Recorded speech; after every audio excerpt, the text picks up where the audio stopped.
Tatlong bubuyog. May tatlong bubuyog na natrap sa isang pugad. Lumapit ang una sa ikatlong bubuyog at nagtanong kung alam ba niya kung paano makakalabas sa pugad. Sabi ng ikatlong bubuyog, "Sipsipin mo ang titi ko at sasabihin ko sa iyo."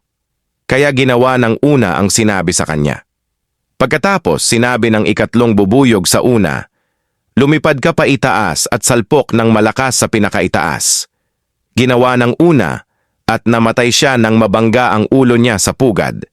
Pagkatapos, lumapit naman ang pangalawang bubuyog sa ikatlo at nagtanong, "Paano ako makakalabas dito?" Sagot ng ikatlong bubuyog, "Sipsipin mo ang titi ko at sasabihin ko sa iyo." Kaya ginawa rin ng pangalawa ang ginawa ng una.